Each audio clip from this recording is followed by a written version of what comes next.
নমস্কার, আমি সঙ্গীতা। আমার ইউটিউব চ্যানেলে আপনাদের স্বাগত। গতকাল ঝুলন আরম্ভ হয়েছে, কিন্তু আমি না গোপাল সোনাদেরকে ঝুলনের কিছুই করতে পারিনি।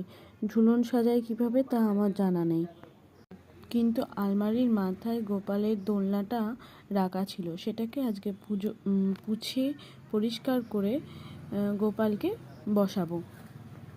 তো দেখতেই পাচ্ছ, আমি দোলনাটা নামিয়ে নিয়ে এসেছি। নিয়ে এসে পুছে গোপু সোনাদেরকে ওর মধ্যে একখানা কাপড় দিয়ে গোপু সোনাদেরকে সিংহাসন থেকে নামিয়ে নিয়ে বসিয়ে দিয়েছি দোলনায়। দিয়ে ধূপ ধুনো মোমবাতি জ্বালিয়ে সন্ধ্যা আরতিটা করে নেব। ভোগ হিসেবে দিয়েছি গোপু সোনাকে লাড্ডু আর জল। দোলনার কাছাকাছি দিয়েছি, সিংহাসনও বসিয়ে দিয়েছি। সিংহাসনটাতে আমি রাতে করে গোপু সোনাদের সেবা দিই।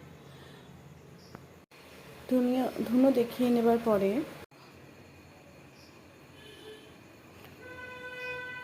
গোপু সোনাকে কর্পূরের তাপ দিয়ে নিলাম। ধুনো জ্বালিয়েছি, একটু কর্পূর ওর মধ্যে দিয়ে দিয়েছিলাম, তার তাপটাই দিয়ে দিলাম। দেখো, আমার সন্ধ্যা দেওয়া হয়ে গেছে, সন্ধ্যা আরতি। গোপু সোনাদেরকে একটু দোলনায় বসিয়েছি যেহেতু, তাই একটু দোল দিয়ে দিলাম। মানে এই দোলনাটা একটু দোল না দিলে না দোল দেওয়াটা হয় না। দিয়ে গোপু সোনাকে ঘুম পাড়াবো এখন সন্ধেবেলায়, তাই গোপু সোনার বিছানাটাকে ঝেড়ে নিয়ে ভালো করে বালিশগুলো, কোল বালিশ, মাথার বালিশ সব রেখে দিলাম। গোপাল সোনার বিছানা গোছানো হয়ে গিয়েছে।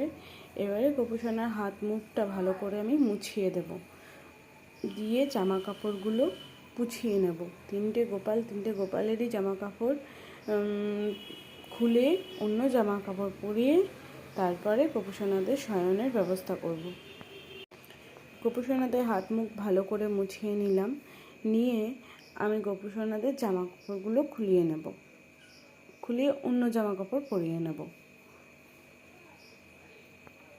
দেখো, আমি আগেও বলেছি আর এখনও বলছি, আমি প্রথম ভিডিও করছি, তাই কোনো ভুল ত্রুটি হয়ে থাকলে আমাকে ক্ষমা করবেন। গোপু সোনাদের জামা কাপড় বদলানো হয়ে গিয়েছে। আর একটা গোপুর জামা কাপড় বদলিয়ে নিয়ে দুজনকেই ঘুম পাড়িয়ে দিয়ে আরও একজন গোপু সোনাকে নিয়ে এসে ঘুম পাড়িয়ে দিলাম। গোপাল থাকলে অনেক কাজ থাকে।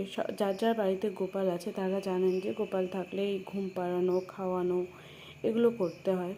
আমি সব বাসিগুলো আলাদা রাখা ছিল, সব এক জায়গায় রেখে দিলাম।